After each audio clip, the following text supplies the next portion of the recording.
Andhra model education ను దేశానికే ఆదర్శంగా తీర్చిదిద్దడమే లక్ష్యంగా విద్యాశాఖ మంత్రి లోకేష్ సరికొత్త యాక్షన్ ప్లాన్ సిద్ధం చేశారు.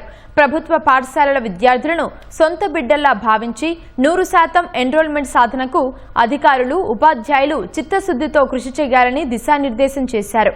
సాంకేతికతతో కూడిన నాణ్యమైన విద్యతో పాటు విద్యార్థుల్లో నైతిక విలువలు పెంపొందించడమే ధ్యేయంగా ముందుకు సాగుతామని స్పష్టం చేశారు. రాష్ట్రంలో అంతర్జాతీయ స్థాయి అత్యుత్తమ బోధనా పద్ధతులను అందుబాటులోకి తెచ్చేందుకు కూటమి ప్రభుత్వం కట్టుబడి ఉందని విద్యాశాఖ మంత్రి లోకేష్ చెప్పారు. దీనిలో భాగంగానే మన ఉపాధ్యాయులను విదేశాలకు పంపి అక్కడ అధ్యయనం చేసిన ఉత్తమ విధానాలను ప్రభుత్వ పాఠశాలల్లో అమలు చేస్తామన్నారు. ఓపెన్ మార్కెట్తో పోటీ పడేలా విద్యా వ్యవస్థను బలోపేతం చేయాలన్నారు. రాష్ట్రంలోని డీఈఓలు, అదనపు ప్రాజెక్టు కోఆర్డినేటర్లతో అమరావతి సచివాలయంలో లోకేష్ ఉన్నత స్థాయి సమీక్ష నిర్వహించారు. రాష్ట్రంలో 1,00,000 వరకు ఉన్న డ్రాపౌట్స్, స్కూళ్లలో ఎన్నడూ నమోదు కాని పిల్లలపై అధికారులు ప్రత్యేక దృష్టి పెట్టాలని స్పష్టం చేశారు. ప్రతి ప్రభుత్వ పాఠశాలలో కనీసం 10% అడ్మిషన్లు పెంచాలని నిర్దేశించారు. 9వ తరగతి విద్యార్థులకు క్లిక్కర్ టెక్నాలజీ, క్రోమ్ బుక్స్ అందించబోతున్నామని వెల్లడించారు. విద్యా వ్యవస్థలో విప్లవాత్మక మార్పుల కోసం త్వరలోనే PAL, AI based learning, AI tutor వంటి అధునాతన సాంకేతికతలను ప్రవేశపెడుతున్నట్లు వెల్లడించారు. అవుట్ ఆఫ్ స్కూల్ చిల్డ్రన్ 2 భాగాలుగా విడగొట్టినప్పుడు ఒకటి నెవర్ ఎన్రోల్, రెండోది drop out. So drop out rate చూస్తే సుమారుగా 1,00,000 మంది పిల్లలు మన సిస్టమ్ నుంచి డ్రాప్ అయ్యారు. అంటే ఇటు పక్కన ప్రభుత్వ పాఠశాలలు కానీ ప్రైవేట్ పాఠశాలలు లేని పిల్లలు సుమారుగా 1,00,000 మంది ఉన్నారు. నెవర్ ఎన్రోల్ కూడా డేటా మేము ఫైన్ ట్యూన్ చేస్తున్నాం, అదొక సెట్. సో ఎక్కువ శాతం మనం ఎన్రోల్మెంట్ మీద ఫోకస్ చేయాలి. ప్రభుత్వం లక్ష్యం ఒకటే, ఎన్డీఏ ప్రభుత్వం లక్ష్యం ఒకటే, 100% ఎన్రోల్మెంట్ అనేది జరగాలి. ఇప్పుడు కర్నూలు నుంచి వలస కార్మికులు ఉంటారు, ఇటు వస్తాం జరుగుతుంది. అది కలారనే పాదయాత్రలో కూడా చూస్తాం జరిగింది. ఐ అప్రిషియేట్ ఇష్యూస్, కానీ ఇక్కడనే ఎన్రోల్ అవ్వాలి పిల్లలు. అంతేగాని పిల్లలు పొలం పనికి వెళ్లే పరిస్థితి ఉండకూడదు. అది very very clear. So proper tracking mechanism అనేది చాలా అవసరం. ఇది ఒక నాన్ నెగోషియబుల్.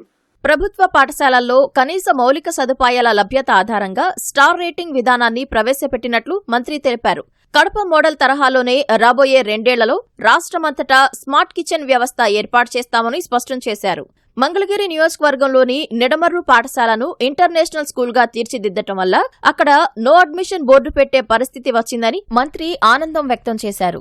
అమెరికా కాన్సెప్ట్ తరహాలో ప్రతి జిల్లాలో ఒక పాఠశాలను మోడల్ స్కూల్ గా మార్చాలని, ప్రైవేటుకు ధీటుగా ప్రభుత్వ పాఠశాలల స్థాయిని పెంచాలని అధికారులను కోరారు. స్టార్ రేటింగ్స్ కూడా ఏర్పాటు చేశాం. మీకున్న పాఠశాలలకి ఇన్ఫ్రాస్ట్రక్చర్ పైన, అకాడమిక్స్ పైన స్టార్ రేటింగ్ ఏర్పాటు చేశాం. దాంట్లో కొన్ని మార్పులు చేయడం అవసరం ఉంది. మీరు దయచేసి ఫీడ్బ్యాక్ ఇవ్వండి. మేము అన్నింటిలో పర్ఫెక్ట్ అనట్లేదు, ఇది ఒక ప్రయత్నం నా సైడ్ నుంచి. బట్ స్టార్ రేటింగ్ పైన ఎక్కువ ఫోకస్ చేయాల్సిన అవసరం. How do we improve academic performance, how do we improve physical infrastructure పైన ఎక్కువ శ్రద్ధ పెట్టాల్సిన అవసరం ఉంది. దాని కూడా క్రిటికల్ ఇన్ఫ్రాస్ట్రక్చర్ ప్రభుత్వం నుంచి కొన్ని నిధులు మేము దానికోసం కేటాయిస్తున్నాం, అది అమల్లోకి తీసుకొస్తాం. ఇలా అనేక మంది దాతలు కూడా ముందుకు వస్తున్నారు. వాళ్ళు కూడా సరిగా రిసీవ్ చేసుకుని ఒక ప్రాపర్ మెకానిజం మీరు కూడా ఏర్పాటు చేసుకుని టీఎస్ గా హ్యాండ్ హోల్డింగ్ చేయాల్సిన బాధ్యత మీ పైన ఉంది. ఆల్ ప్రభుత్వ పాఠశాలలు critical infrastructure, leak proof building, fresh coat of paint, అదేవిధంగా డ్రింకింగ్ వాటర్, టాయిలెట్, బెంచెస్, ఇది నాన్ నెగోషియబుల్స్ నాకు. ఎందుకంటే నేను ఫీల్డ్కి వెళ్ళినప్పుడు చాలా ఎక్స్ట్రీమ్స్ కనబడుతుంది.